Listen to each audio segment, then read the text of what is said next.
Sir social media ఇవాళ చిన్నవాళ్ళు కానీ పెద్దవాళ్ళు కానీ మనందరం కూడా సోషల్ మీడియాకి ఎక్స్పోజ్ అవుతున్నాం. పెద్దవాళ్ళు ఏంటంటే ఒక నెగిటివ్ పాజిటివ్ చెడు ఏది మంచి ఏది అని అర్థం చేసుకునేటువంటి ఒక విచక్షణ ఉంటుందండి దిశ. 16 ఏళ్ల లోపు చిన్నపిల్లలకి ఏది మంచో ఏది చెడో అర్థం చేసుకోలేనటువంటి పరిస్థితులు ఉంటారు అధ్యక్ష. యాక్చువల్గా ఇది చంద్రబాబు నాయుడు గారు ఒకప్పుడు చెప్పారు ఇది ఒక చట్టం తీసుకురావాలని. నేను ఆ చట్టం తీసుకురావాలని చెప్పి ముఖ్యంగా చెప్పడానికి వచ్చాను అధ్యక్ష. ఆస్ట్రేలియాలో 16 ఏళ్ల లోపు పిల్లలకి సోషల్ మీడియా ఎక్స్పోజర్ లేకుండా ప్రివెంట్ చేసే లాస్ వచ్చినాయి అధ్యక్ష.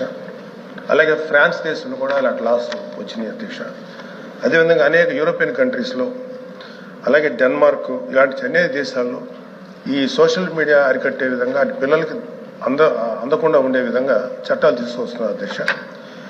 ఆ విషయంలో చంద్రబాబు నాయుడు గారు మాకు మన గౌరవ సీఎం గారు చెప్పినట్టు అది మంచి ఇనిషియేటివ్ అధ్యక్ష. అది తొందరగా తీసుకురావాలని కోరుతున్నాను. ఎందుకంటే అధ్యక్ష ఇంతకుముందు మనం చూసాం ఈ డిఫరెంట్ కాన్సెప్ట్స్.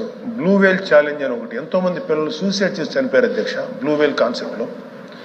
అదేవిధంగా మోమో ఛాలెంజ్ అంటారు, స్కల్ బ్రేకర్ ఛాలెంజ్ అంటారు, ఫైర్ ఛాలెంజ్ అంటారు. అంటే చుట్టూ నిప్పులు అంటించేసుకొని ఎక్కువసేపు సోషల్ మీడియాలో కనపడితే అదొక క్రేజీ థింగ్, వాడికి ఏదో ఒక అప్రిసియేషన్.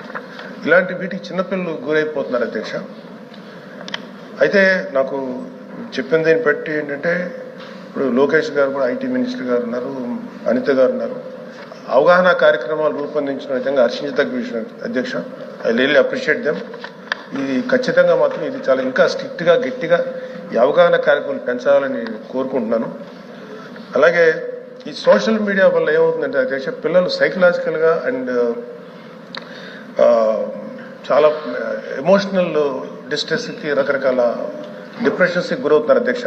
ఖచ్చితంగా ఈ సోషల్ మీడియా మీద ఒక తీవ్రమైనటువంటి ఒక చట్టం తీసుకురావాలి, గట్టి చట్టం తీసుకొచ్చి దానికి అవగాహన కార్యక్రమం చేయడం ఎంత ముఖ్యమో అంతకు మించి చట్టం తీసుకొస్తే ఒక భయం ఉంటుంది. ఎందుకంటే ఆ చట్టానికి ఆ పిల్లలు అదేవిధంగా స్కూళ్ళల్లో ఈ ట్యాబ్స్ ఇచ్చేటువంటి ఇది ఉన్నప్పుడు అవి ఓన్లీ ఎడ్యుకేషన్ పర్పస్కే రిస్ట్రిక్ట్ అయ్యే విధంగా ఎక్స్పోజ్ అయ్యే విధంగా ఉండాలి తప్ప అంతకు మించి వెళ్లకుండా ఒక మానిటరింగ్ వ్యవస్థ అయితే కావాలి. అది పోలీస్ డిపార్ట్మెంట్ కానీ అంటే హోమ్ డిపార్ట్మెంట్ కానీ ఇటు ఐటీ డిపార్ట్మెంట్ అలాగే విద్యాశాఖ మంత్రి గారు కూడా కలిసి చేస్తున్నారు. అలాగే గ్రేటర్ మన మెగా పేరెంట్ అండ్ టీచర్ మీటింగ్లో అవగాహన కార్యక్రమం ఏర్పాటు చేస్తున్నారని చెప్పారు అధ్యక్ష. I'm very thankful to them. ఖచ్చితంగా ఇది చాలా గట్టిగా ఎఫెక్టివ్గా చేయాలని కోరుకుంటున్నాను అధ్యక్ష.